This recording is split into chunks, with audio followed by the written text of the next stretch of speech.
Hey, everybody, and welcome back to JRP. This is episode, I don't know, it's an episode. I'm joined with Lucas and Emilee again. This is our fourth episode with the three of us, which is very exciting. Today we're going over Lucas's a little mini baby presentation on Egyptology, which Lucas studied in university. And it sort of connects to some of the ideas we've been discussing in the ancient wisdom category. So, Lucas, I'm just going to let you lead us through this one, and then M and I will just yell at you to pause when we have something that we need to understand more thoroughly from you. Okay. Yeah. Sound Pause good? also if it's like something you want to say something about anytime. So, presentation about Egypt and Egyptology. I care more about Egypt than I do Egyptology, let's say. My professors always were like a bit annoyed with me because only wanted to read like the hieroglyphic sources and not the guys from the 20th century who had something to say about it, because they often didn't have anything interesting. Um, but that's also like the young spirit you bring, like you think you know better. So at the end of like my 3 years there, I have a deeper appreciation for that side as well. But yeah, Egypt. So one of the oldest empires, was founded about 5,000 years ago, existed for about 3,000 years, which is, well, let's say 3,500 years, which is completely unimaginable. My country is like 200 years old, 300 years old, maybe. Um, and yeah, they had a crazy, let's say, continuation of the same culture for such a long time, same tradition. Um, so if you see a statue right here that's on the screen, you could see it 2,000 years ago, you could see it 5,000 years ago.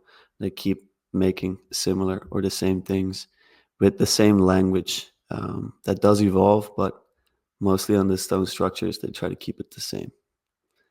So I'm going to go to the next one over here. This is the name for Egypt. It means, it's Kemet. That's basically how it sounds.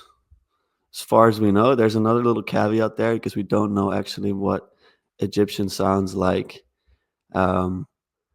So we know that there's a K, an M, and a T in there, but the E's that I'm putting in between, those are like guesses. So it could be Komat or Kemet or Kimat. It's the dead language, so there's not a lot to go off of. And there are some speculations, especially with names, because they've been translated into different languages. Some languages still exist that were also in existence at the time, so then you can like do some extrapolation, but not a lot. Kemet means the black land, which is, a lot of people relate that to the fertility of Egypt. There's a reason that Egypt was inhabited for so long and so relatively successfully for the rest of the world, let's say. And that's because it was a very fertile land. So the Nile famously provided the country with a lot of opportunity for agriculture. And it was deeply embedded into their worldview as well. Like the Nile was not just a river, it was something that symbolized something more, and it was also informative for them as to the cyclicality of the world, because the Nile basically floods every year. So their seasons are named after different stages of the Nile. So when it floods, when it dries out, when you harvest, when you grow. So yeah, these are the pyramids, the big ones at least. They made a lot of pyramids, but what a lot of people find very interesting is that the biggest pyramids, the most impressive ones, were built almost at the very start of the Egyptian empire. So if you wonder where theories about aliens, How'd they build them? sorry, How'd they build them? yeah, The yeah. age-old So, question. What's your best guess? um, my professor actually worked on this recently. He found this like engineering student that went up to him, and he was like, "I think I figured out how they built them," because it has to be relatively simple, There cannot have been too many complex materials involved there because we're kind of living in an age where we don't have, cranes and whatnot. So he was thinking some kind of lever. I honestly don't know. Like, if it's levitation, I would be happy because that's fun. But like, I'm not gonna speculate Alien too much levitation about it. technology. Yeah, yeah, Yeah, I also don't know how old they are exactly. So Egyptology, the consensus there is that they're like like 4,500 years old. yeah. That's based on carbon dating. Carbon dating basically entails that you take organic material and you can kind of figure out how old that is. But then, can you base that off that? Can you base how old they actually are, how old their stones are? We can't really date the stones themselves, at least not yet. There's a lot of regulations in Egypt which impede us from using certain technologies with which you could maybe date stone. But this stuff, like, it really intrigued me so much in my first year, and my second and third, I stopped thinking about it because I was like, I don't really care. Like, they could be much older, but I was also thinking about it philosophically. Like, what does that really matter? Um, I think the main thing you should understand with these pyramids is that the reason that they're here is because of the worldview of those Egyptians, is that like the pharaoh is a god, and all efforts, all resources were concentrated um, into his hands, so that, I mean, supposedly they're tombs of pharaohs. So much to honor him, it was worth to just direct a full country, a full empire toward that end. Which, that's what you should focus on. That's even possible, especially in those times with the limited resources that they had. That's a miracle and a scary miracle at the same time. In times where Egypt is more prosperous, where it's more decentralized, which is a word that you might be familiar with now, there's like more little pyramids, there's more tombs for more people, but that's not the stuff we remember. We remember the times where things are extremely centralized and power is in the hands of the few. Um, so yeah, that's kind of where I'm at with the pyramids. But they're a mystery, man. Like, if you really go into all the little details of the pyramids, you could speculate endlessly about their function, because I don't think they're just a tomb. There's like weird pipes going through them. There's weird things going on with sound. There's definitely a religious element to them. They used to be coated beautifully with limestone, like they would be white. Um, the top and the middle one, I think, would be more of a golden layer. That was there until quite recently. I think a couple 100 years ago or something. Might have to check my sources on that, but yeah, I'd be very curious as to how they were built. If I could go back in time, I would take the opportunity. But mostly there was a lot of forced labor involved. It's not a very fun time to live in, largely. So yeah, that's I a bit. Go ahead. I told you yesterday. I think it was off. Well, probably what will be off the stream after I edit it. But but A lot of explicit stuff. yeah. Right. Needs a parental advisory warning on it. But I had this dinner we were talking about when I was when I was over on the What Is Money show down in Florida, and I had this dinner with Robert Grant after he came on, and he brought this like VR headset, that we were all like getting up from the dinner table while we were all hanging out and putting it on, and it had this like 3D rendering of the inside of all of these pyramids, and so there was like all these different levels, and you could like, it was so interesting because there's like these rooms that like, very few people have ever been in, well, in modern times at least.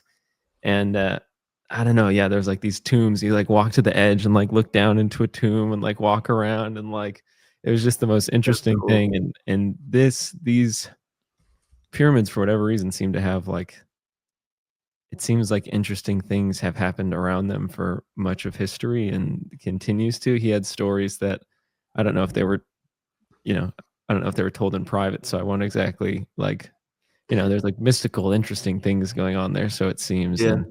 and a question I had too was about the location. The location of these is like an interesting thing. There's like a really mathematical precision in terms of like relationship to the stars and Oh yeah. specific location on the earth. Do you know much about that? Not much, but I mean they're also perfectly aligned to north and south, like to such a small level.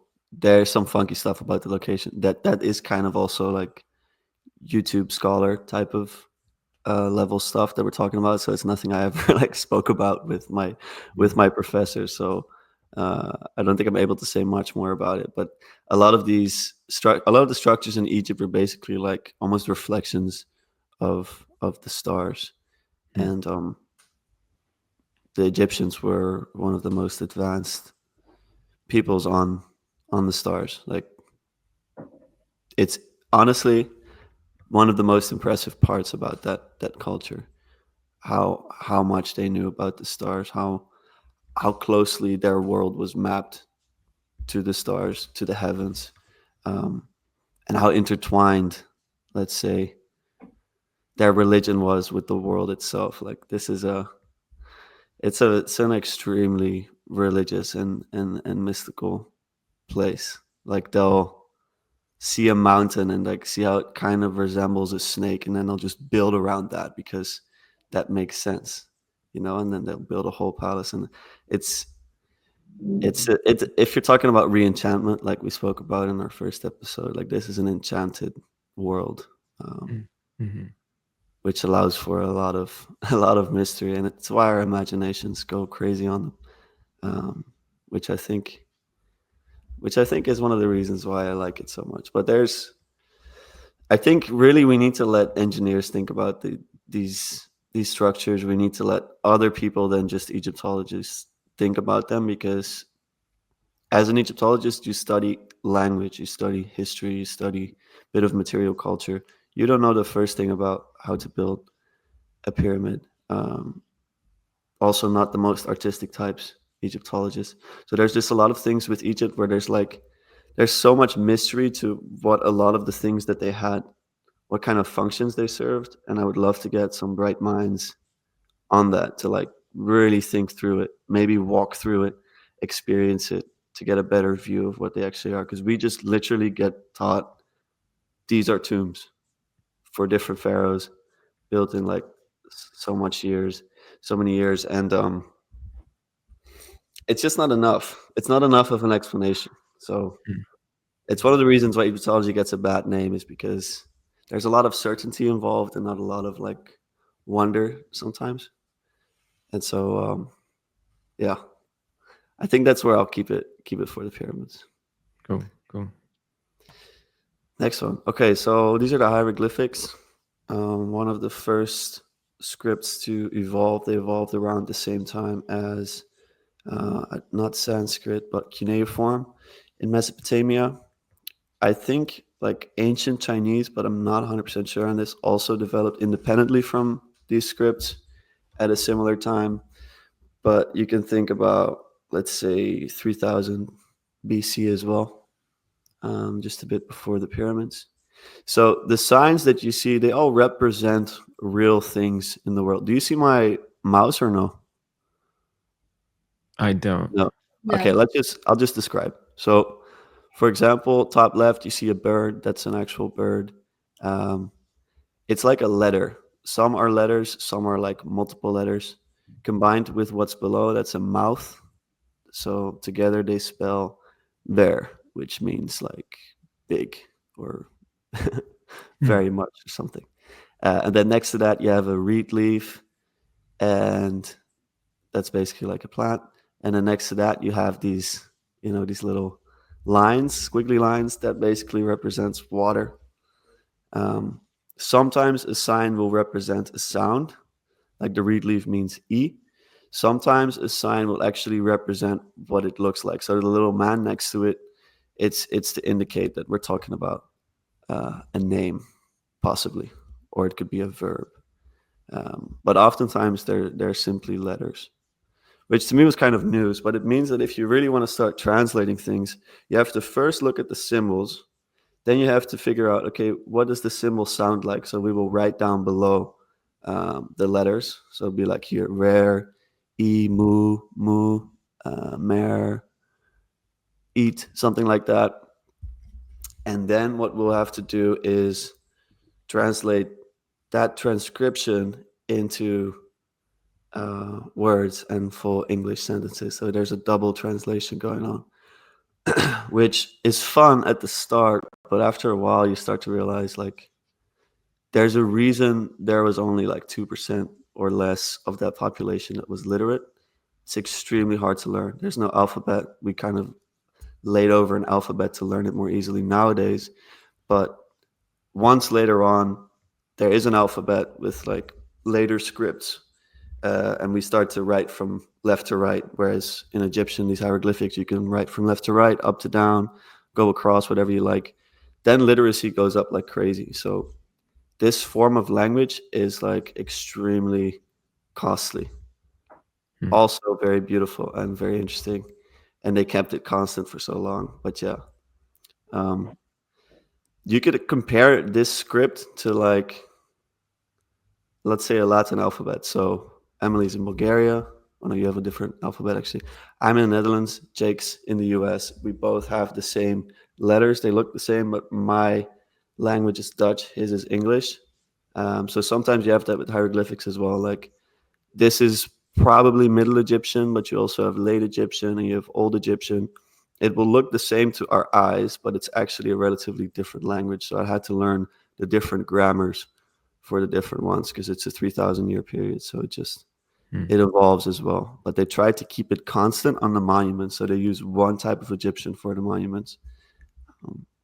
Yeah. So that's a bit about the hieroglyphics. There's also a cursive version of the hieroglyphics. These two are examples.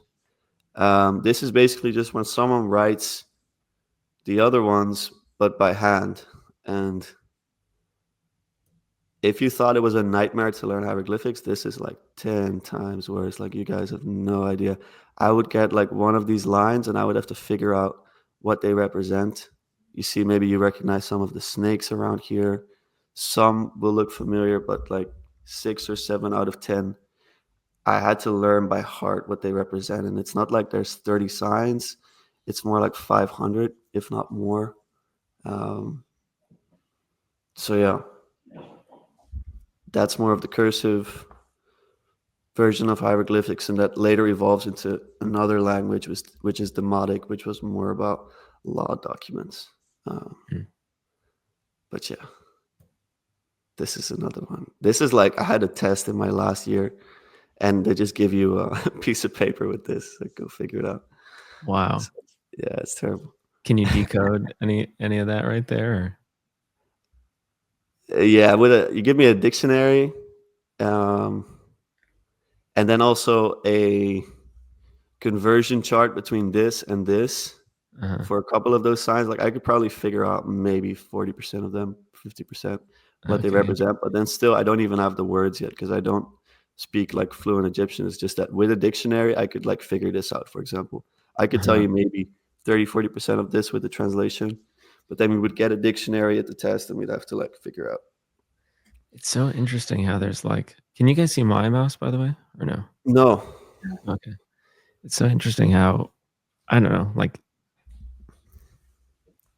we assume that you would just use letters to like phonetically draw out words, but before they had that idea, they were, it's like, okay, this is a bird and a wheel and a leaf, and this means this word, It's yeah. Yeah. But we, like even our letters, if you take their roots, a lot of them descend from objects as well. And everything comes from That's somewhere often. You know what I mean? Yeah. And that's what you see in Egyptian as well. Like this starts to look like Arabic. Right. Chinese is the same. Like it comes from something. It usually comes from the real world. And then it just descends into this less clear version. But this is like super defined. So yeah, that kept me busy for a long time. I didn't really check like the curriculum, what the classes were, but it turned out to be like 3 years of language. So That's one of the reasons why I kind of struggle with Egyptologists being very certain about the structure side of things, the material side of things, because they spend like 50 or 60% of their education just learning the language. It costs so much energy and time. And then to also be experts on all the other stuff, it's difficult. So this is another language that descends out of Egyptian. So when the Greeks come into Egypt, they bring their language as well. So for a period of time, you have Greek and Egyptian existing next to each other. And then kind of this comes out of it. So it looks Greek. It's a Greek script, but it's actually the grammar of this. So you could actually make a direct translation between this and hieroglyphics, and that starts to look something like this. So you could take the hieroglyphics on top, you transcribe it, and you have a Coptic version as well. So Coptic, that's the language. And Coptic Christians today, they still speak this language, some of them, in church, especially like people that are higher up in the church. So I have a Coptic church actually quite close to me. Well, when I was learning Coptic, I went over there, and they do like part of their liturgy still in Coptic, which is pretty cool. So the hieroglyphics are kind of still alive in that way in Egypt, but also in Coptic churches around the world. This man, so this is Graham Hancock. Yeah. So he's been on Joe Rogan a couple of times. He started making a name for himself. Let's say I don't even know what to call him. He was a journalist initially, and he started to get really interested in the ancient world. Started developing this thesis of things are much older than we think they are, and he got me very interested in Egypt. Like, he was a large part of my motivation for it. I think he did a really good job of creating interest in Egypt. He clashed a lot with Egyptology, disagrees a lot with them, but that starting to reconcile a little bit. Yeah, he's got all sorts of extremely controversial and interesting theories about the past. I will say Graham, like, I think a lot of people that are into Joe Rogan like buy everything he says, and then I did the same, and I started studying Egyptology to see like how dumb my professors were. But it's kind of a mix of both. Like, both have their pitfalls. Like, Graham gets quite a bit wrong as well. He makes a lot of assumptions. And when you really get into expertise of the field, you start to see a bit of nuance there. But I really still like enjoy his work a lot, and I think he's getting a lot of interest in the world of, well, the ancient world and Egypt. This is John Anthony West, also on Joe Rogan. Late John Anthony West, he's deceased now, but he was like an amateur Egyptologist. He made this beautiful series called Magical Egypt, which is kind of what sparked Joe's interest in Egypt, which is all it's interesting to lead all of this back, in my opinion, because Joe is kind of the collective. I don't know if Emilee worded this really well when we spoke. He's like the voice of our time. So when Joe gets interested in Egypt, you'll have millions of other people getting interested in Egypt. And Joe got interested by John Anthony West and by Graham Hancock. Like, Graham is one of his favorite guests, so they're kind of responsible for a lot of this interest, let's say. Can I ask why exactly? Because maybe we're dancing around it a little bit right now, but why exactly did you decide to study this? Oh yeah, so I should have probably mentioned at the start. I basically finished my high school during the COVID years, and then I wasn't sure what I wanted to do after that. I had a background in economics, and I just really disliked it, probably for reasons you could understand, Jake, like Keynesian stuff. Oh, they were cramming Keynesian BS down your throat. Just economics in high school that I got just didn't make any sense. Got into touch with Austrian economics later that I really love, and I put a lot of time into. But yeah, I knew I didn't want to do that, so I also wasn't sure if I was going to go into university, because I wasn't sure if that was worthwhile, and I heard a lot of bad things about it because I was in the podcasting world. But I think, honestly, the Netherlands, the price to quality ratio is a lot better than the US. Like, you can get a a full BA for maybe below 5 or 6 thousand euros. So that's like nothing compared to some of the best schools in the US. But I And just some of looked the at worst schools different, in the US too, but huh? some of the best schools and some of the worst schools. You probably pay a lot more to go to some of the worst schools too. Yeah, Yeah. yeah, especially now. No, Uh, that's true. But yeah, I wasn't sure if I was gonna go. My brother was like, you got this degree. In high school, we basically have 3 tiers. So I got a degree at the highest tier, which gives you direct access to university. So he's like, let's at least try. Um, encouraged me to do that. And I looked at bachelors and I was like, this is the only one that speaks to me a little bit. So I didn't go to an open day. I didn't check out anything. I was just like, let's just go see how it is. Um, but yeah, that interest was largely sparked by like listening to a lot of Graham's um, ideas and reading some of his books.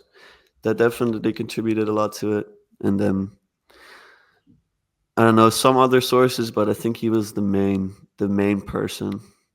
And I was also like deeply interested in maybe ancient American civilizations, Aztecs, stuff like that. But there's just not really a formal university thing for that. Even the Egyptology course that I studied is now going to get largely pulled, like they're pulling funding from a lot of it, which it's kind of understandable, but it's also kind of sad. Like it's kind of we were very low in numbers. Like we went in with maybe 20 or so people that studied Egyptology specifically for the bachelor, and we ended up with 2 after 3 years.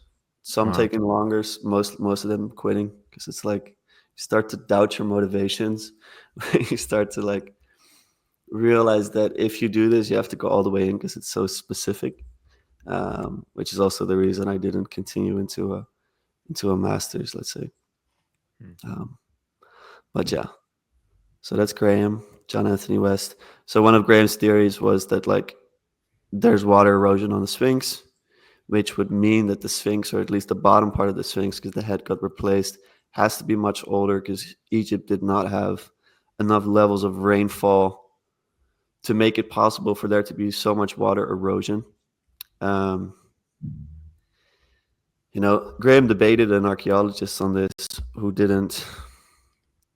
I don't think he had a lot of interesting things to say about it. It was kind of it wasn't a very nice debate. I hope that, and that's Graham's hope as well, is that he's going to go to Egypt and like talk to actual experts about this. But it's one of those things about Egypt that make a lot of people wonder, was there a culture before that? And that's Graham's big thesis of like, there must have been a unified culture before the Egyptians, before the Aztecs, before all these peoples. Um, and then there was a massive cataclysm that wiped all of them out. And then there was only like, let's say 4% of the world population left. The cataclysm part, that's definitely real. So there's a possibility that there was like civilizations before that. And you can see this in his Netflix documentary more visually. They're all like Ancient interesting World. theories, but Is that what it's called? ancient apocalypse. Ancient Apocalypse. Mhm. Yeah. These are all interesting theories. I think they're all like fueled with a lot of speculation as well. So take it all with a grain of salt. But what I like about it is it gets your imagination going, your sense of wonder and awe for the past. And because we're materialists, we want that old culture to be like advanced and filled with technology. And like I encourage people, if they listen to this and they also like a lot of Graham stuff, to consider that it's also really satisfying to think that the ancients were wiser than us. And they had this knowledge of the stars, and they had this connection to the land and to the world that's much more connected and less, atomized in the way we live today. That's how I started to relate to Egypt. So moving on from all of this, unless you have a question about it. I did have one question Yeah. about, do you have any idea, like, what are the best theories about what the cataclysm was, what the great apocalyptic event was? How it happened or what it Yeah. looked like? Yeah, like what reduced the global population 96%? I think it could have been solar flare or like a comet of some sorts. That it happened is very clear, and that it caused massive floods, and that it like caused raging fires. That's for sure. Graham still disagrees with one of his colleagues about this. They're both into it, and one thinks it's like a slow solar flare, and another thinks it might have been like a a big rock hitting the earth. Like if you have a rock the size of a tennis ball hitting the earth, you already cover a massive area that's just decimated. If that happens in a city today, you got trouble. But if it's not a tennis ball, but it's like the size of let's say a pyramid, something like that could have definitely happened. Some people say that like the way that the moon looks with all the craters that have been from like rocks hitting it, that's probably what the earth would look like as well if you would strip it from all of its water and green. So there's a thing in Egyptian thought as well. You can read it in Plato too, that a lot of the ancients had this idea about the world, that there is a cyclicality to it, which is something that Graham picked up on as well. That this cataclysm, it happens every 14,000 years or so, because the stars they have a logic to them, a cyclicality to them. And Graham actually thinks that the ancients are warning us that it's going to happen again. That's part of his thesis. And he's like, we have the technology now, we can stop it. So there's like a call to action there too. Like it's a really funny, well, it could be very serious, but I don't know. I wouldn't use the word reading into things, the words, but there is a lot of that there. And so I don't think it should be completely ignored, but I do think that the way and the amount of attention he's getting, it's activating a lot of parts of people's brains that are highly associative. And the conspiracy type of thinking, which I mean, a lot of the conspiracies ended up being true, but That's for sure. it's like if Fortunately, an insane person gets like one thing right, it doesn't mean you should listen to the insane person, if you know what I mean. well, maybe you should listen, but maybe you should, everything with a grain of salt.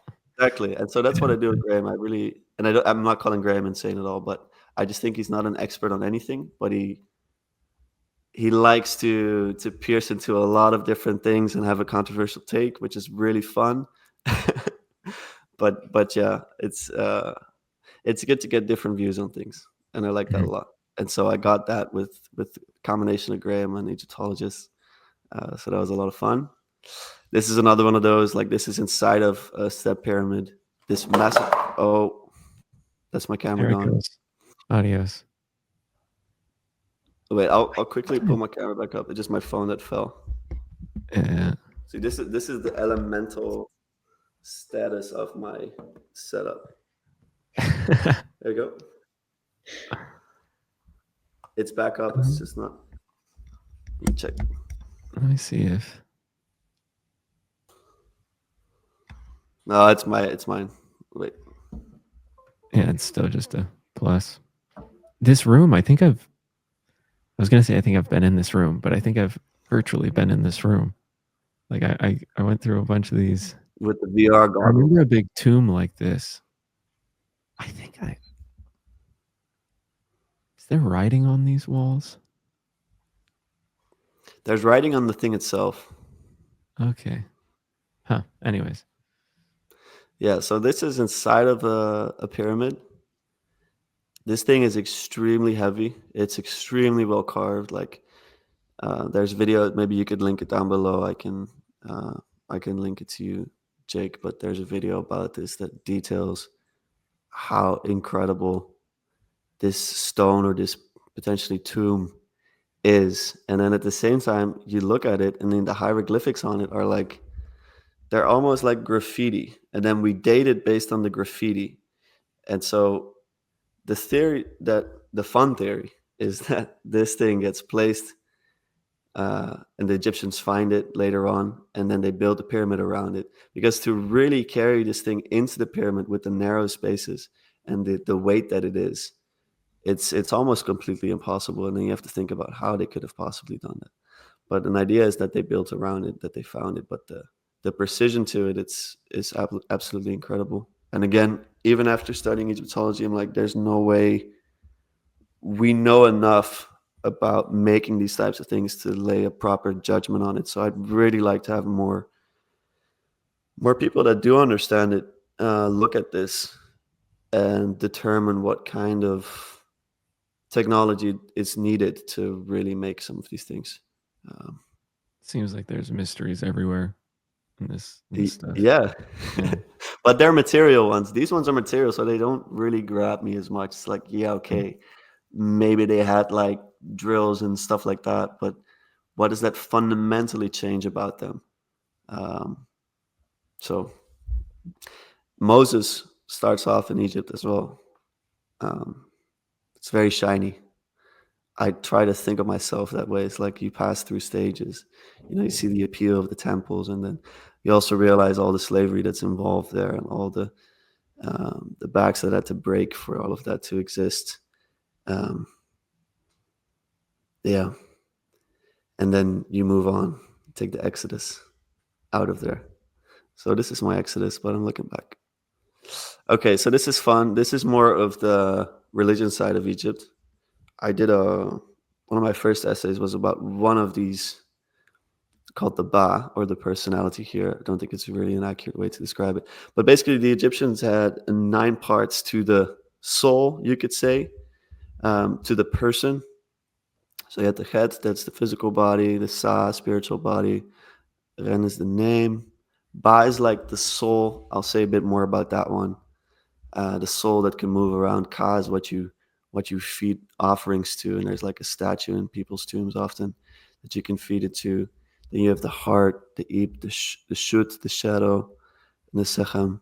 So there's all these parts to it. I think that's extremely, it's foreign to us. But Emilee and I spoke about beings in our last conversation together, and I think Egypt is one of those cultures that, in extreme detail, maps out the spiritual realm and religious aspects, and that I don't think should be completely ignored.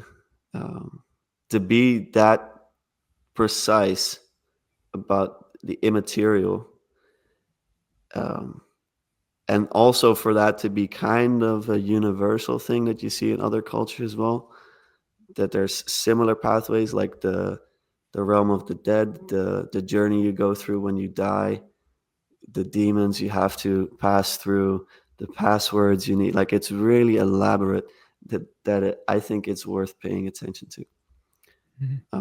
This is the Ba. This is represented by a bird with a human's head on top of it. And the idea is that after you die, I guess if you're an Egyptian, you have this part of you that can travel between worlds. It can visit your family members still, and it's a bird because it can move around.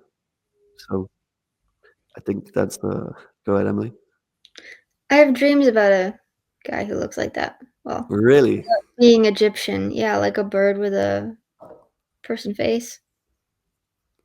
Yeah, and he runs around incredibly fast. I don't know if I've seen that, or I didn't know there was like a Egyptian, like the Egyptian idea about that. I didn't know that.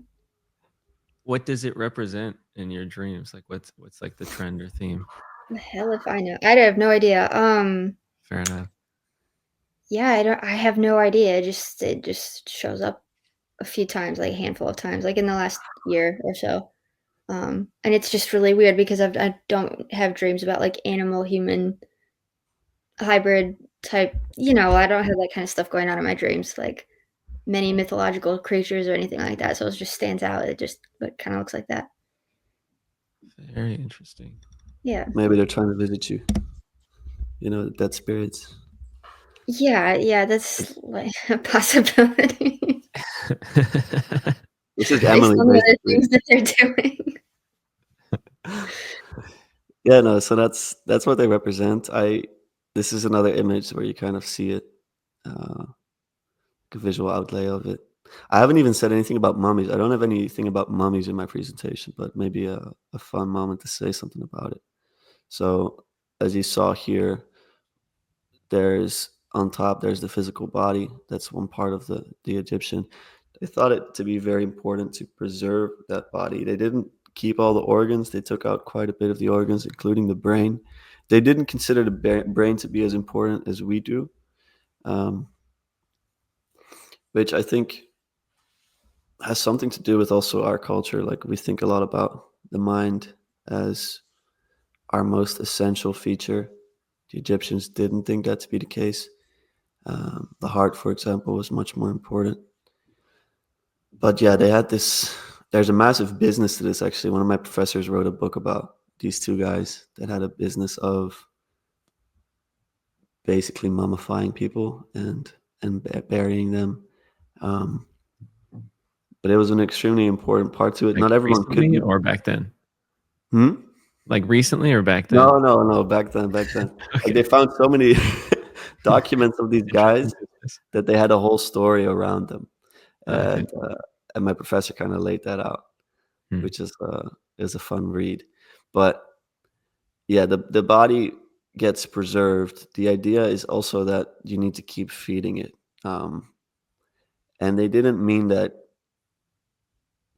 like materially the body needs to have food put inside of it, but you need to give it offerings. You need to give the deceased offerings within the tomb. They often left like miniature versions of things, like, for example, the bird right here. They would leave the bird in there, but they would also leave like food. They would leave a whole bakery in there. They would leave sandals. It's all this idea that what you put into the tomb, the deceased takes with them. And similar with the body, which, I So mean, what if would you they look. take? Mhm. What would they commonly take? Like what was valued to go to the next life? Well, food more than anything, which is Mm. quite emblematic of what Egypt was for a place. Like, starvation was a serious issue, so food was like one of their main things that they thought about. Um, they had a diet of mostly bread and beer, so there was a lot of bread that they would put in, and like fake bread as well, like a Some things fake. never change, you know? Yeah. So it's that's the accession. I asked my not my professor, but a guy that I found, Paul van der Klein, made a video about him, Egyptologist. So I contacted him for a conversation, and I asked him, like, why did they put the food in there and everything. He's like, they were obsessed with it. That's it. It represents that, and yeah, to them that's like bliss, because a lot of them are starving the whole time, and their diet is extremely poor. They die often very early, and yeah, so food is one thing, but I mean, if you look at the tombs of the pharaohs, they're filled with everything, like, even weapons and like a lot of golden stuff, like Tutankhamun's tomb, who wasn't even a very noteworthy pharaoh. His was incredible. Um, I'm sure there's still tombs buried that are much more impressive than that one, or they have been looted since.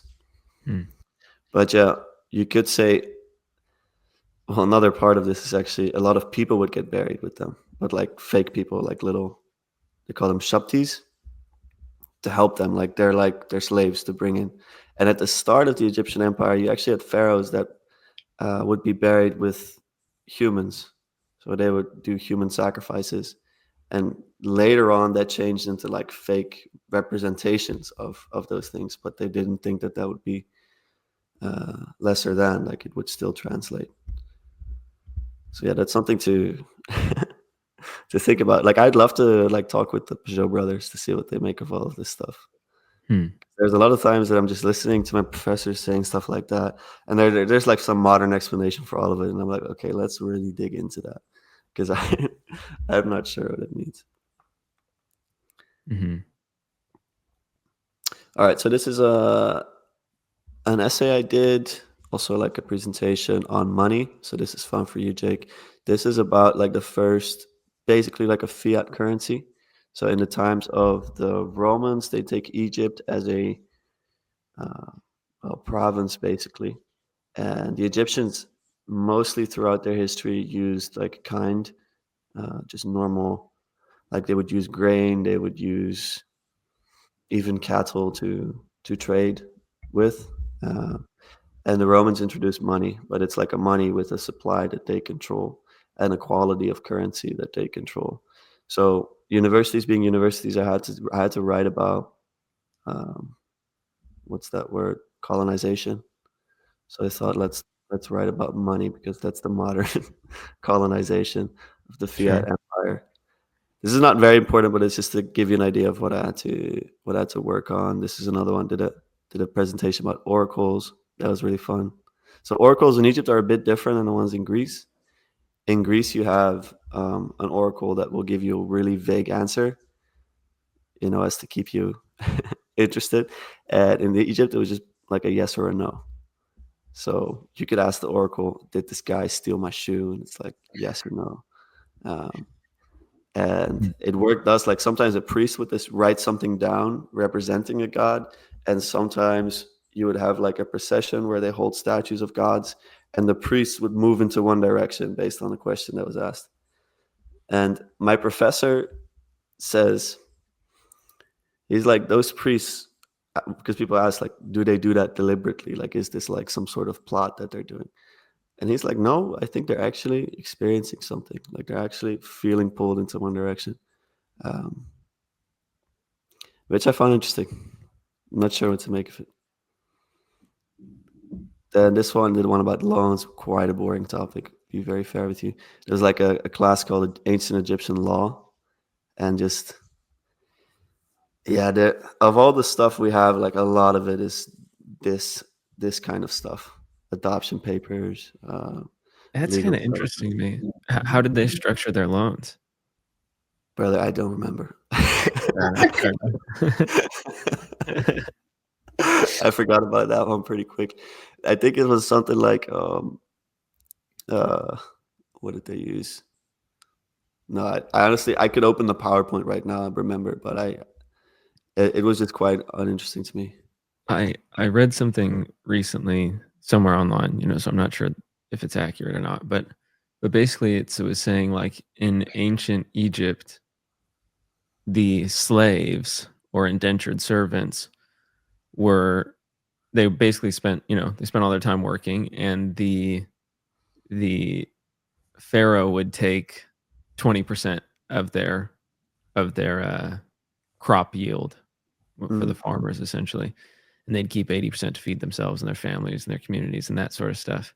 And then they were like side by siding that with like in the free world now, in Europe or the United States or whatever, it's like the government takes 40% or 50% or whatever, of what you make. And yeah, then, we're all free and they were slaves, and it's kind of just like, that's a little it's something to strange, think about. It actually makes me think of something when you say it, because part of this class was at some point they abolished slavery, sort of.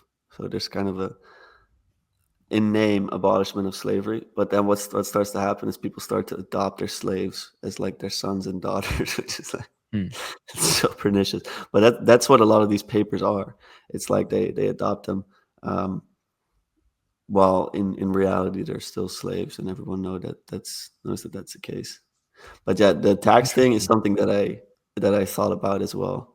I was wondering, and this is a question that I had for my professors, is like how much did they get taxed? To what degree was there like was it a fully like a communist society in terms of the rules over there? And it seems to kind of been a mix of both, but there was a lot of state power, like Mhm. primarily, but there was some free market aspect to things. Um, but yeah, I think us having the wealth we have, a life of an Egyptian that's 20% taxed, and a life of us that's even 60% taxed. It's like it's a different cookie. Yeah, that's for sure. Okay, so this is my thesis. Did a video about this as well. I think this might be my last slide. Yeah, this was about the gods. I was told about this papyrus. It's basically a papyrus that's relaying a worldview or religious view that seems to be maybe not monotheistic, but it seems like Neoplatonic. Super interesting. So I dove into that. There would be sentences in there like relating that there's one God and that all the other gods are like manifestations of him. limbs of him. Everything comes from one source, and it has to be like that and stuff like that. So it was a really interesting part of my course. I really enjoyed writing my thesis. Actually, it gave me a lot of autonomy in that, and yeah, it got me to think a lot about God. So there's a lot to say about gods. I was super interested in this. I asked John Vervaeke about it as well, what he thinks gods are. I asked a bunch of people on the podcast because I was writing it while I was doing the podcast. This is what people thought of gods and what they represent. And one of the interesting parts was that I told Emilee this last week as well, I think, that like when Alexander's soldiers come into Egypt, they start to recognize the gods. It's like, oh yeah, this is our Zeus, and this is our Dionysus.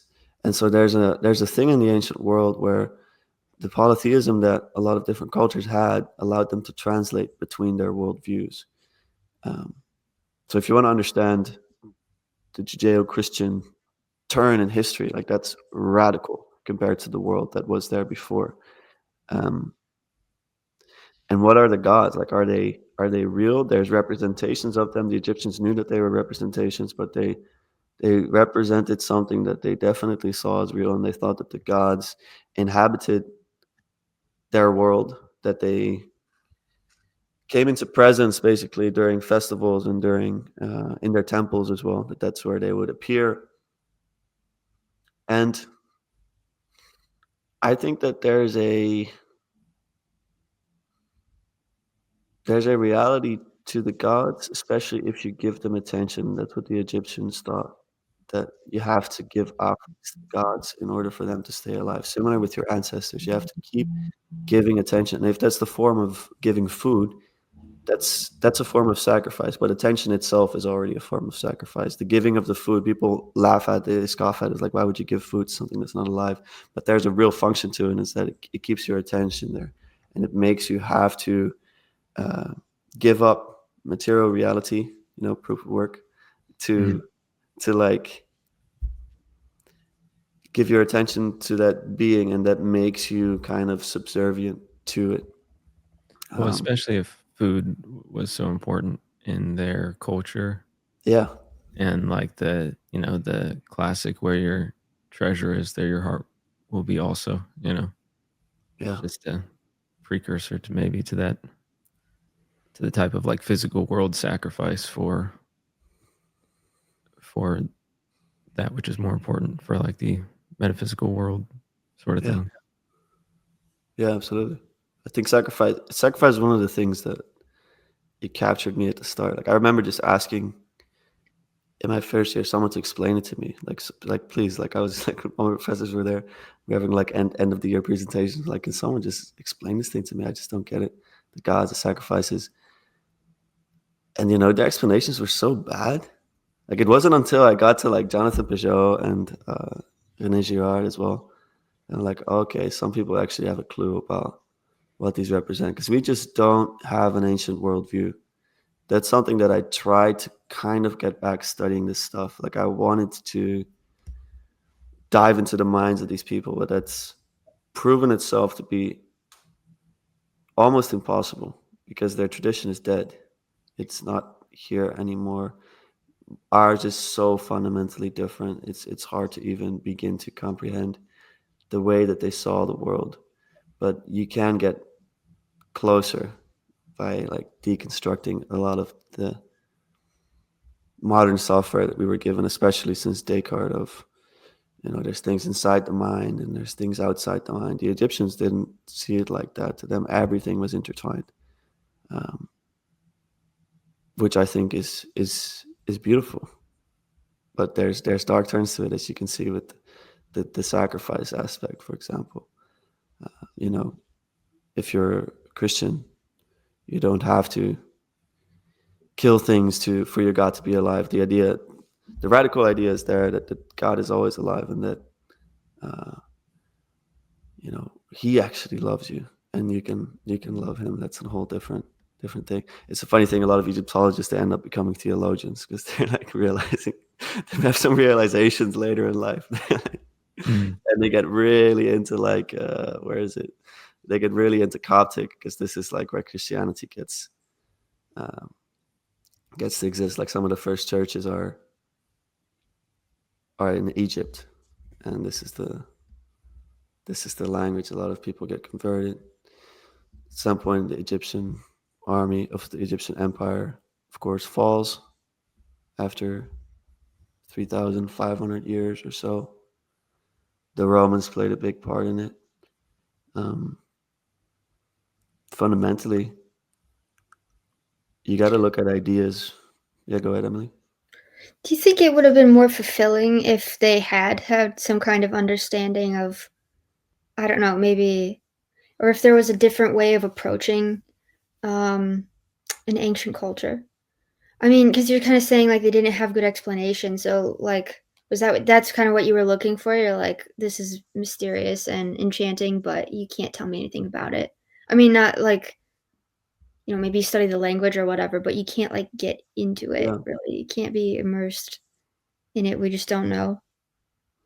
it would have been very satisfying to walk around, talk to Yeah, people.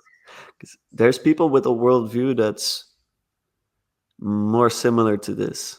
Let's say, um, like there's still cultures out there that think very well, not very similarly, but they're so much different than ours. I think it definitely helps to like get into contact with that to understand. Let's say. But even just Greek or Roman, that's so much closer to us. Like that's a massive shift. sure. Yeah, this is way different. I remember taking an Egyptian art course in school. We had to take like 4 years of art history, and one of the courses I took was Egyptian, and I was so excited about it. And I remember my professor, who was very good, she was a good teacher, but she couldn't really say anything, is what it felt like. We would look at works of art, and she would talk about who paid for it. She would talk about why they were depicted having certain qualities that made them seem like powerful, Yeah. or there was a lot of that kind of talk. And I remember just going like, yeah, but what about how weird that others, like, why did they do it like that? And there wasn't any, I don't know, it was hard to like recapture what the questions I had, but the approach was so shallow. Oh yeah. um it was all about like power. um yeah, it was a lot of power games, like how did that statue, like the one on the like that guy, how did he make himself seem powerful? I'm like, how what is that addressed? Like, No, that's not what's interesting about this. no, Um, that's the what I got a lot in yeah, those 3 years. Let's say. I mean, yeah, you have to present stuff, right? You have to like present a statue or whatever. Like I went through a whole museum to translate all of those stones, and then you just read the caption or you have someone talk about it, and it's all this information about the size of it. It's like this is 50 right, centimeters, and I'm like, what are we doing here? Like, and the problem with all of it is that we may be able to translate a lot of these texts, but to understand the symbolism of a society, of a culture, you need much more. Like, it's like if someone dug out, Christian symbolism 10,000 years from now, when if It's there like, was a bunch of what is this? yes. It- Why is there a guy? Why is there a guy hanging on a cross like this? Why do people have necklaces of that? That's so weird. right. And like we are embedded in that. Like for us, it's not even a question. We look through that symbol. It's like, yeah, that's totally normal. You go to Asia, for example, uh, let's say a couple hundred years ago, and you come in with a cross like that. And it's like, why do you guys have a guy on a cross? Like that's scandalous. He wasn't even represented like that at the start because it was such a weird thing. Um, but yeah, all that to say, the symbolism is completely lost on us. We don't like we would read text sometimes, and there's like a reference to the staff of this, and like uh, do you see the hats that they're wearing, all the stuff like that? It's like what is going on? There's right, just there's not a lot of explanations for it because they were not like explaining things; they were just living. Like right, we are now in a culture that we also explain our traditions as we move further away from them. But they were just living inside of it. They didn't feel the need to explain the things explicitly. That was just a part of their life. And yeah, it's kind of Peugeot's take on Egypt as well. It's like you can translate hieroglyphics, but these guys, they don't know what's going on. So it remains largely a massive mystery. So if you want to study it, don't expect to understand much. But it was definitely very helpful to study it just for like a scientific foundation as well. I mean, honestly, the things that you do in university, whether you study this or whether you study art history or even whether you study economics, it's a lot about problem solving, and it's a lot about being able to present, being able to write academically. And so to do that while taking on these weird topics, that was just a lot of fun. So was worth it in that sense. But yeah, that's about it. Let's say that's the slides I have. But you guys, if you have questions or things to think about. That was cool. I liked it. No mummies. I like that you didn't hit some of the things that people say all the time. It's funny that you brought up Graham Hancock too, because that I remember.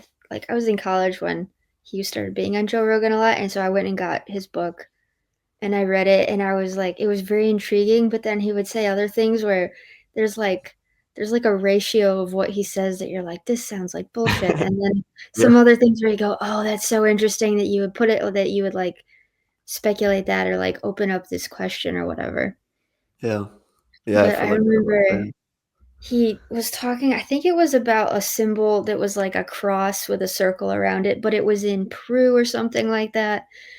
I'm getting the details wrong, but the point was this really basic symbol, and he was like, how could they have had this symbol when this didn't, like, someone must have brought it from Europe? And you're like, this is such a basic thing though. Like, you're telling me that people everywhere don't have like a basic.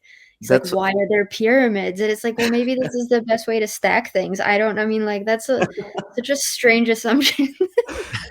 He's basically a materialist at heart because of that. Because you watch his show and it's like, okay, there is this in Egypt, and then there's that in South America as to like how it relates to what happens after death, and there's this symbol, and then there's all these similarities, and there's like 7 sages everywhere. How could that be if not there was a culture before that told them all about it? And like, there are universal patterns to the world that you can figure out independent from one another, similar to how you like figure out writing independently from one another. And they're going to be very universal because we're all human beings and we're engaging with the same spirituality. We may give it different names, but what's underneath, like, and the fact that he can't understand that while having done ayahuasca like 740 times, like, I just don't wrap my. He does like a 12 rounds of ayahuasca type of thing. And Joe is similar. Like, Joe completely goes with him on that. And that's where Joe gets these funny ideas about that we're supposed to turn into cyborgs, or I don't know what. He's always doing this little bit about that. Like, he's expecting us to merge with technology, and that's what makes us different than animals. Like, I don't know. It's materialistic at heart, Huh. Yeah, definitely. I don't understand how you could do all that and be like, oh yeah, it's just matter. Everything's just matter. That's it. It's like I can't imagine it really. I don't feel like they're questioning their basic assumptions enough. Like, I don't think. I think that really just goes to show that you can do and have the craziest experiences. It doesn't have to change you. It doesn't have to actually transform you. Yeah. Other than you can be like, we should love everybody. You know what they'll say, like really like nice things like that, where you're like, well, that's nice, but it didn't like. Well, because I think we do know. Sometimes with Joe, there's certain people where you hear him talk, and it's like I feel like they have some like childhood trauma around religion, essentially. Because like Joe is a like very loving guy, and he clearly like values that highly. And I don't know, you see people like embody certain metaphysical ideals or like immaterial things, and then I don't know, they act like they know to some degree, and then they'll say like, yeah, but they're I think maybe because they have God means only like sky daddy, like that kind of thing. like like Zeus in the clouds or whatever, and so then they're like, well, I don't think that's real, and then they throw out the many babies with the bathwater. Yeah, I do think Joe is like changing on this a lot lately. But he has a basic level of ingrained thought that won't go away. Like he's changed his mind a lot about Christianity and faith that I see in him. Like he's almost a Christian in action in terms of, if you really ask him what he believes. If he believes self-sacrifice is at the basis of reality, for example, like Jordan Peterson, it's fun playing with him like that. Mhm.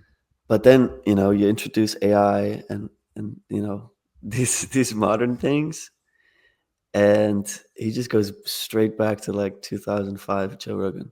Like there's Yeah. still these ingrained patterns, which I think also has to do with someone's age. You can be very open-minded, but there's certain things that don't get out of your system, no matter how many people you talk to that think differently.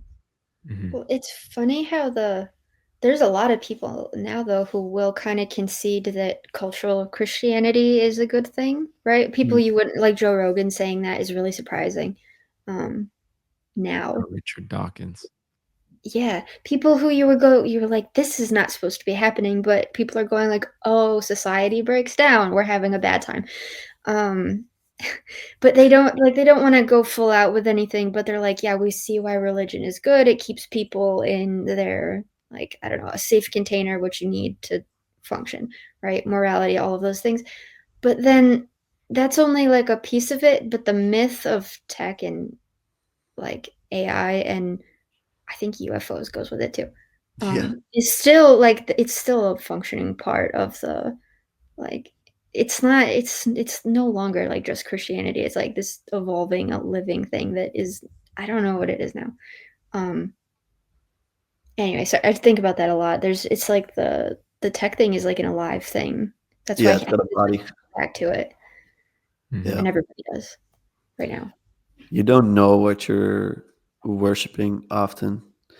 And I think technology or progress itself is almost something that, what's its direction? I'm not sure, but we're giving it a lot of attention. We're sacrificing our attention to it. So it's literally a god that we worship in a sense. And like there's no telos, there's no there's no larger purpose with a lot of these things. It's like, what is technology if you don't put it in service of the good? It will start to have an agency of its own. And who's stopping it? And then there's also a danger in stopping it, because if you don't keep the machine running and you get used to all of that, like that's a danger to like this is why I love Austrian economics, for example. It's like, well, in capitalism, to a degree, it lifts people out of poverty, but then before you know it, you're in the 21st century and we're all like this to our phones and we're inseparable from these things. And it's like, okay, where do you go from there? Because there is an evil to saying like, oh, we need to stop this thing, stop it right now, hard cold stop on production, everything done.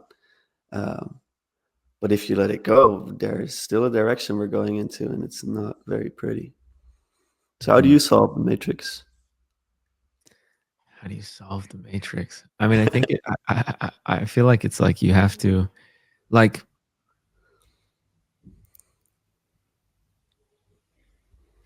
I think American part of like I guess from my perspective, part of why I feel like America is falling apart is that there's been like a death of the sort of like the death of God sort of thing that Nietzsche talked about a little bit, but more like a like I think that here's it's probably a better way to put it. In capitalism, it's centered on like free markets, but you need to have like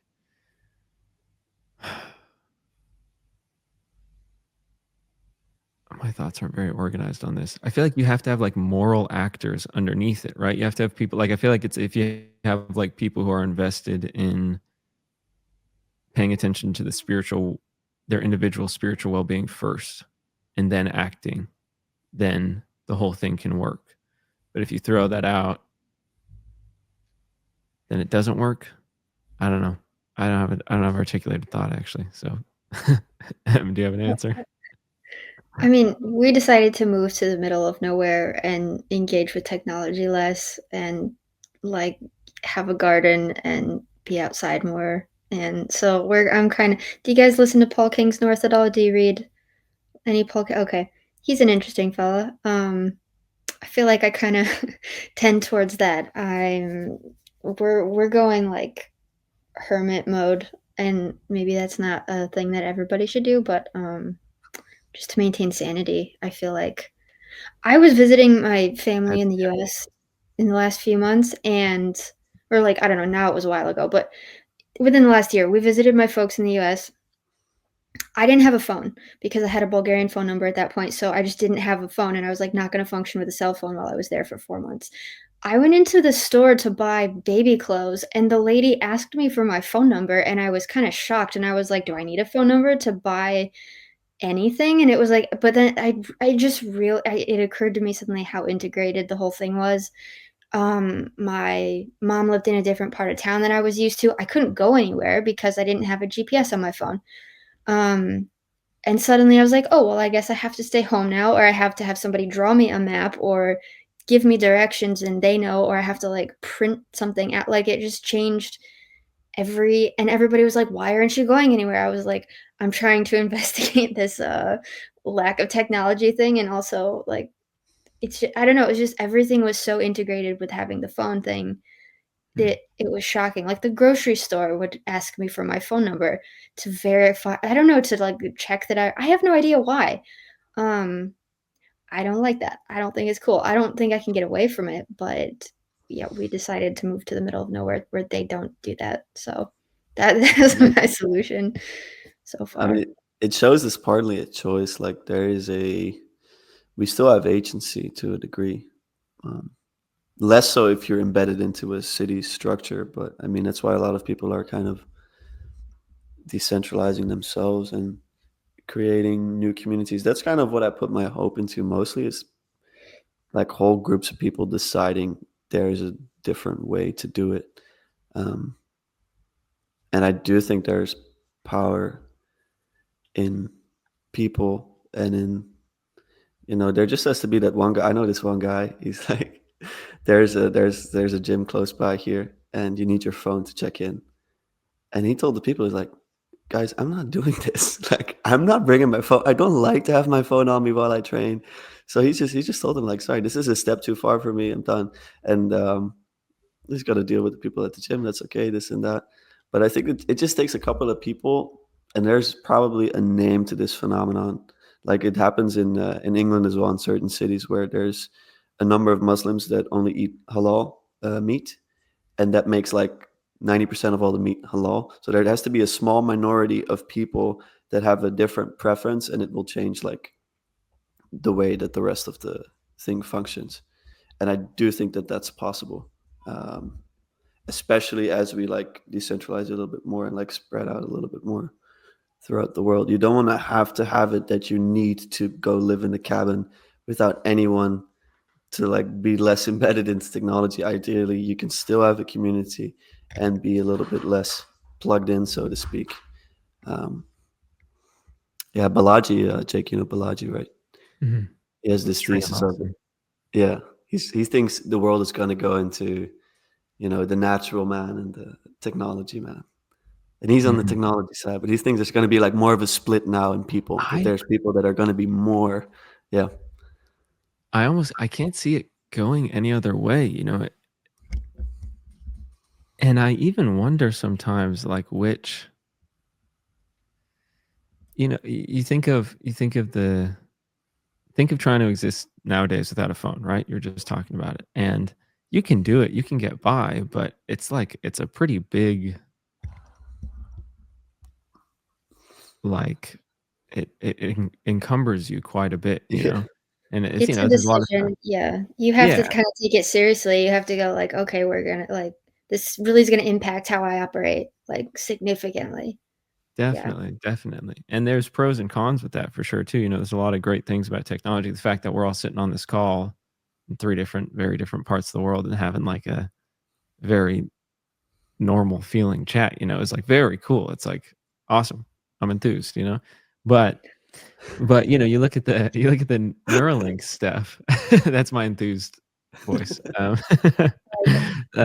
You look at like, you think about Neuralink and kind of like thinking about how much harder it is to exist in the world like without a smartphone than with a smartphone, like getting around, GPS, ordering an Uber, communicating with people, all the sorts of things that we use our phones for. And then you think of the fact that like when people start having Neuralinks put in and they're,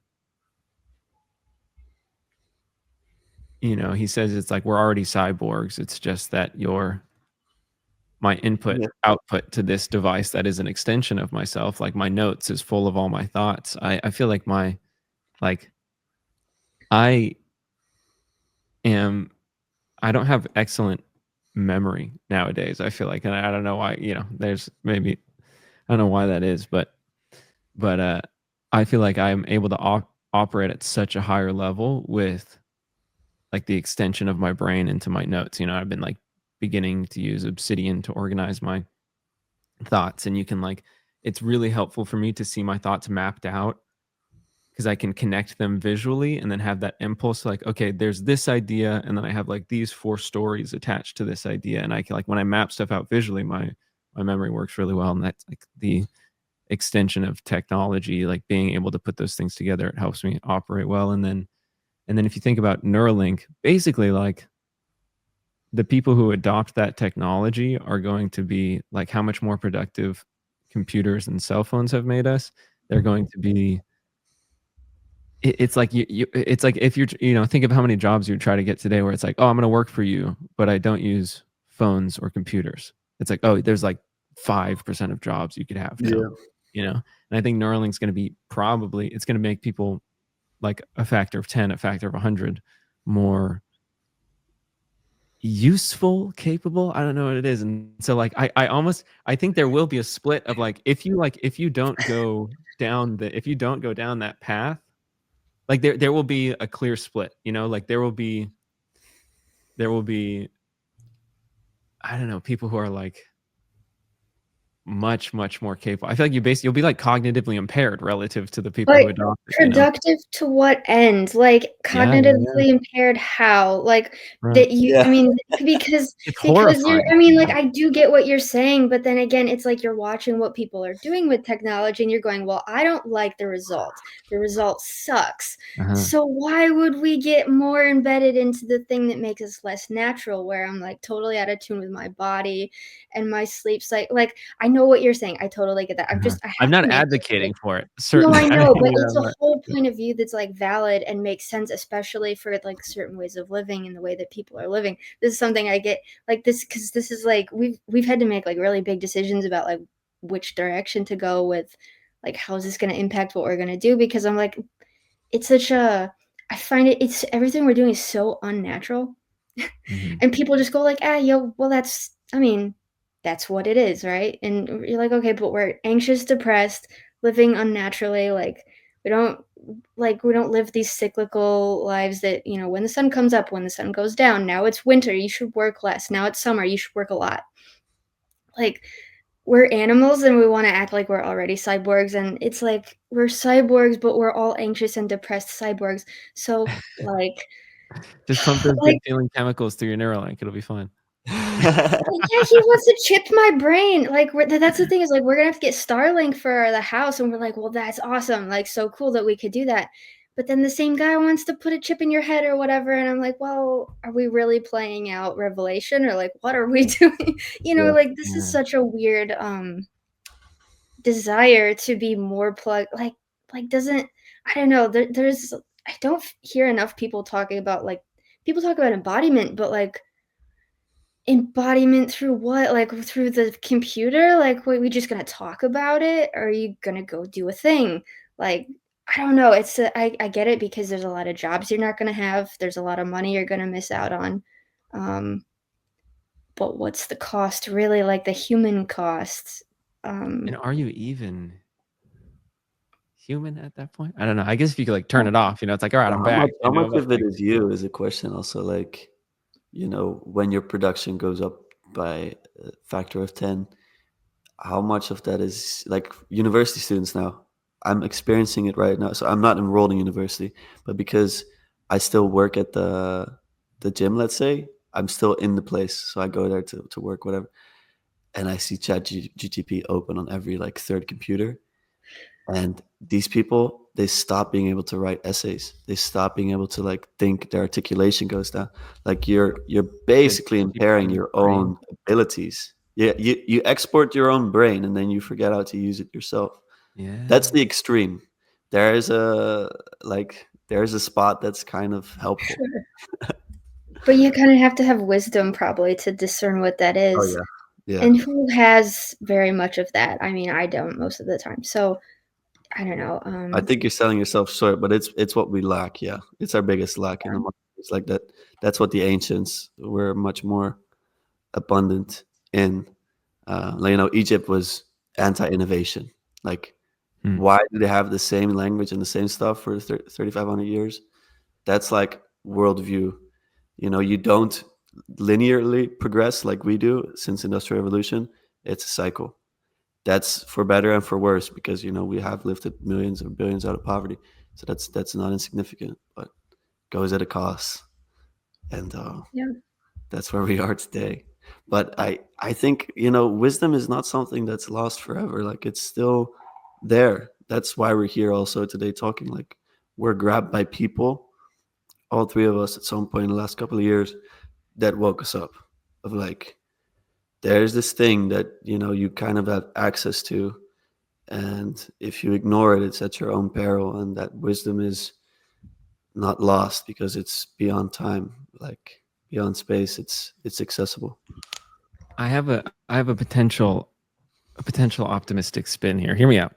Might be wrong, but to counter a little bit of doom and gloom. So what if I mean I'm very alarmed by like AI and Neuralink and all that sort of stuff.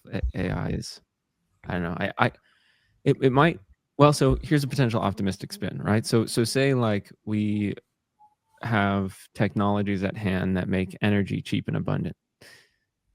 I think that when you monetize something, what happens, commodification effects, is that you make it cheap and abundant. And I think, to summarize, I think Bitcoin is a currency, a type of money that monetizes energy. And so what it does is it incentivizes people to go out and find creative new ways to make energy at lower and lower prices on this like programmatic, through this like programmed process that, if it is adopted, I think will make, widespread, will make energy cheap and abundant for all people. And then if you combine cheap and abundant energy with robotics and AI to take care of a lot of our physical needs, there's a lot of problems that come with this. But then you have like a door opened for a lot of human attention can be shifted from survival to flourishing, perhaps. I'm working this out as I'm laying it out. Yeah. But and maybe that will end us too, because like we find our meaning in that like struggle for survival, and if that's stripped from us, then we might just be like floating in this meaningless sea of hedonism and blah blah blah, that sort of thing. I mean, I really, to a large degree, I think this has already happened. Yeah, we're seeing it happen, and it's already happened to a large degree. But perhaps also too, you're seeing, like, even with what we're doing here right now, you're seeing people who are shifting their energy and focus to like, okay, well, so I can focus more on meaning, I can focus more on sense making, I can focus more on like why rather than what, I can focus on those sorts of things. And perhaps perhaps these sorts of technological advancements will create, a lot more human attention can be shifted towards that, instead of like, how do we extract resources from one another? How do we, how, maybe more of like, how can we cooperate rather than compete in a way that like takes advantage of each other, compete in a way that like betters everybody together. I don't know, maybe. No, but I want to say, so we've been here before though, huh? Like, this is like Industrial Revolution 101. So there's a opportunity now with Bitcoin, for example. you open up energy, it's cheap, it's abundant, people have much more leisure. That's simply potential itself. That can go two ways. So that's where, your own agency and responsibility comes into play.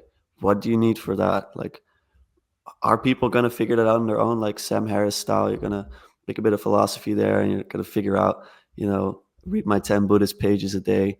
Most people, when they're left to their own devices, they create their own problems, if you know what I mean. That will And so you probably need be a bigger structure to like get people, to orient people properly. And that's like where the wisdom thing comes in and the religion things comes in. And it's like, if people are not inside of an already existing system, is maybe not the right word, but that guides you. You need to be guided. Like, free will is fun, but if you do whatever you want, you're going to be playing video games all day, possibly, and eating potato chips. But if you bind yourself to something higher, that's partially what a job is as well. It's like, okay, I'm not sure what I'm good for. Here's opportunity. I can work for 40 hours in a week, and someone will tell me what to do. That's like an image of what it means to be guided by something higher, like guided by truth, guided by love, guided by hope. There's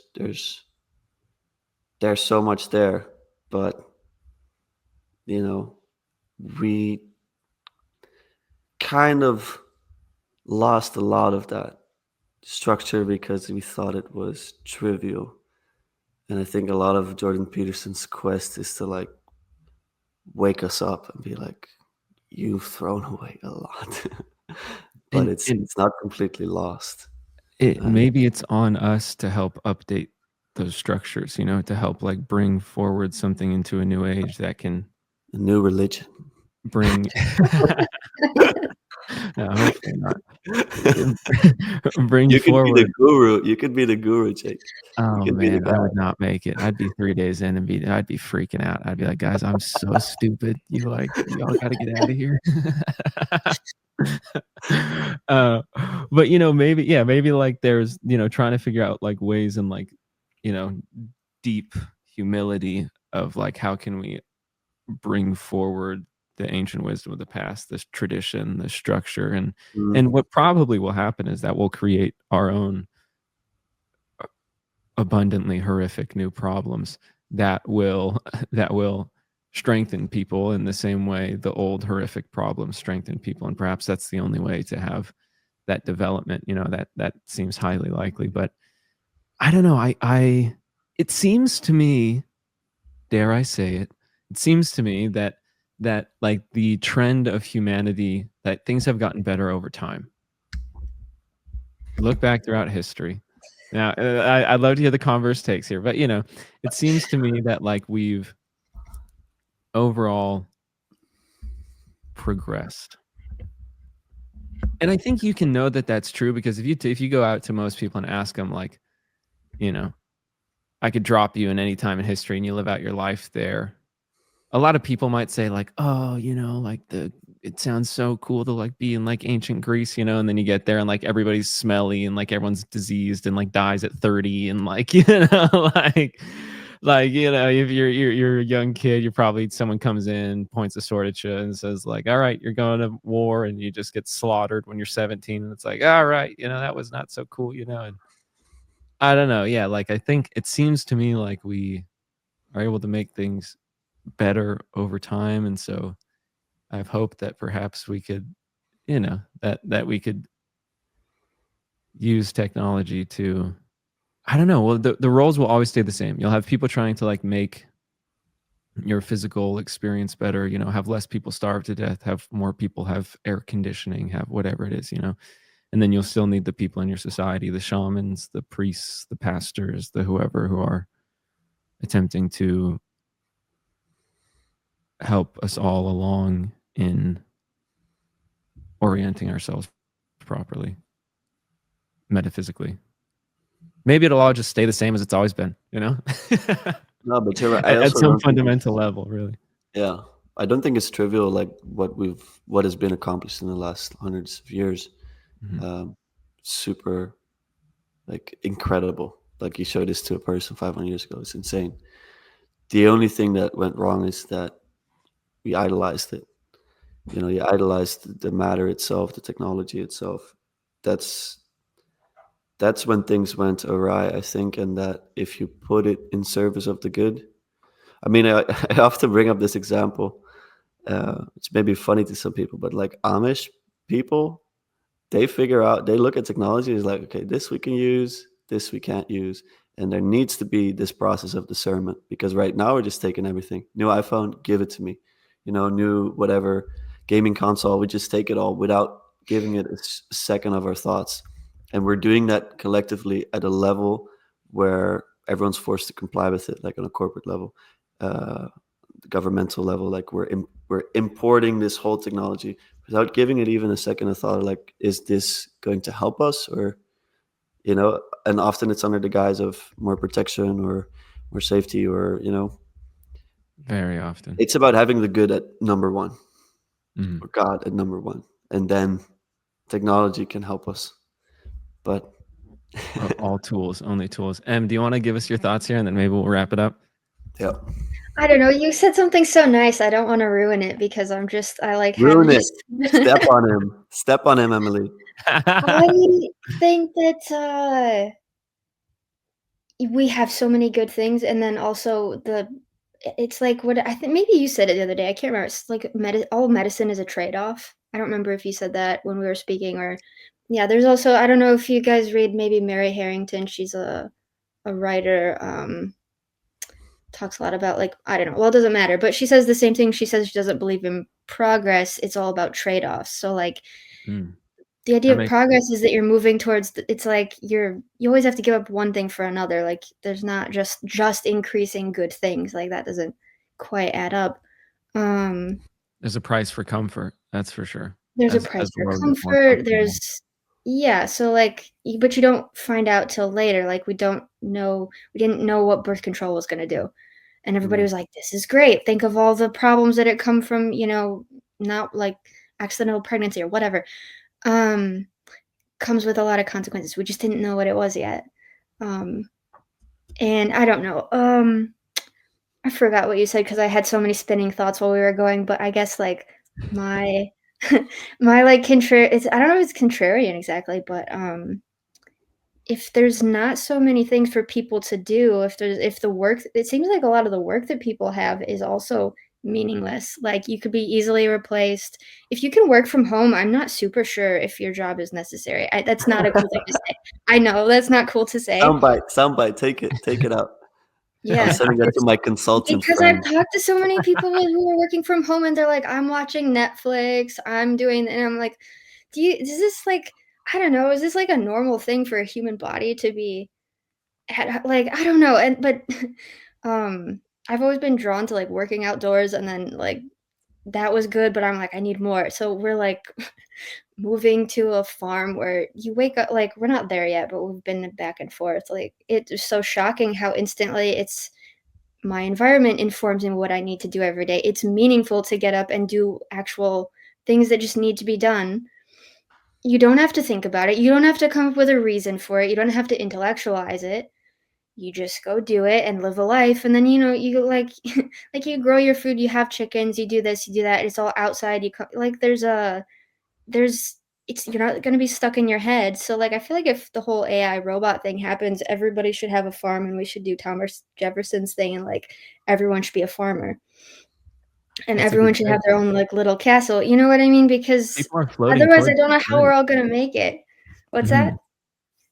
People are like floating towards that already, it seems, with like the homestead. Yeah, but it's really expensive. Like if you watch those YouTubers who are homesteading, they all look like people who come from either they have a lot of wealth or there's something it's never just straightforward.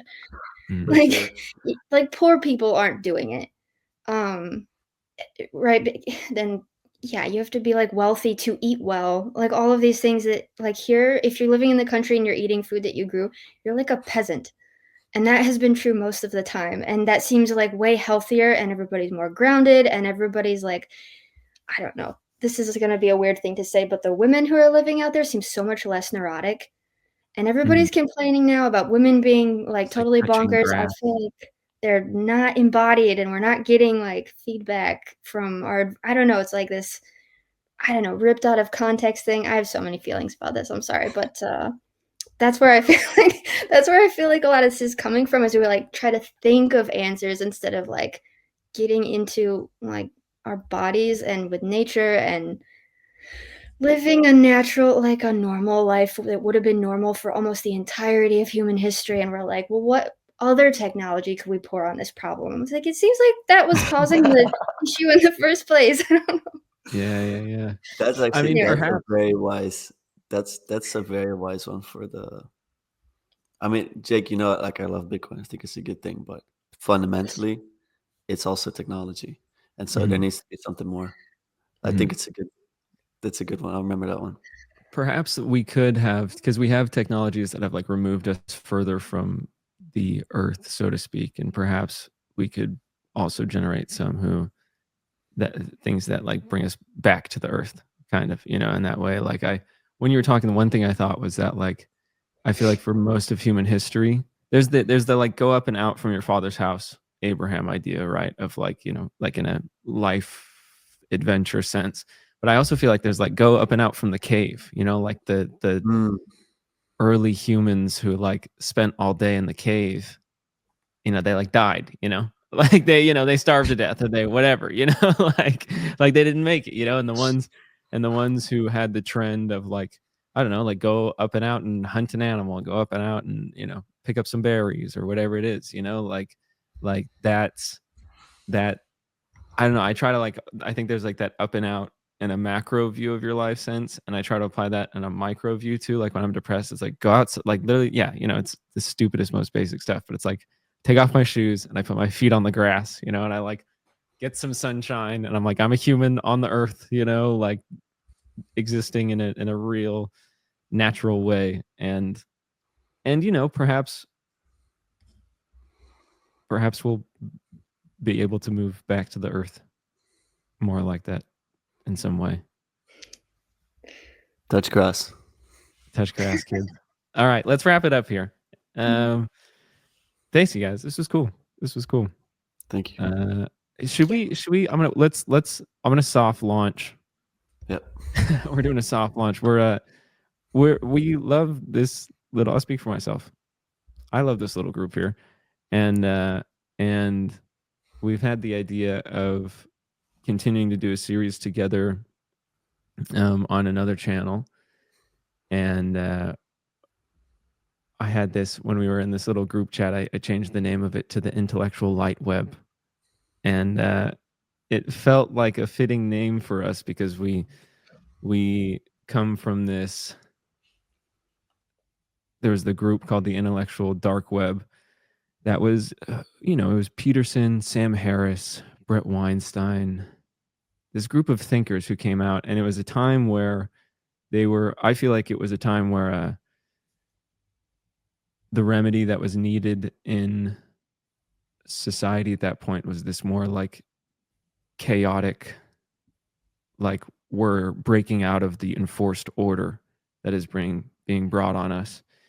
And there's still much of that that's necessary. And I think that that's like, perhaps on a macro view, we still need more of that than the opposite. But I also feel like, too, you need like, okay, well, for those who are lost in the chaos, like where do we find structure? Where do we find order? Where do we find meaning? And I just thought it was a funny sounding name. I thought it kind of fit. So so we have this idea for a series that we're going to do together. And we wanted to start with going through Genesis, and then we want to maybe it's like a bit of a offshoot of this group we met in called This Little Corner, or the kind of like how we all connected. And I feel like I gave Emilee some credit on the Christian Baxter interview I did, which is Nice. very much so deserved. But also Lucas, I feel like I was like, you know what, I should have shouted out Lucas too, because I don't know if I would have gotten as plugged in as I had you not reached out and been like, yo, we should have a chat. And I feel like it was a nice formal invitation into the weird, strange crew that has accumulated around here. Not getting out anymore now. You're stuck. yeah. You're Initiated into the cult, it seems. But we're gonna start our new cult. So anyways, that's that cult. Soft launch. The soft launch of the intellectual light web cult. All right. That's it. I can't lead it though. We'll have Lucas and Em will be the leaders. I'm just gonna be the cheerleader. Anyways, you guys, appreciate it. Thank This you. is very cool. Yeah, thank you. Touch grass. All right, touch grass. Adios, amigos.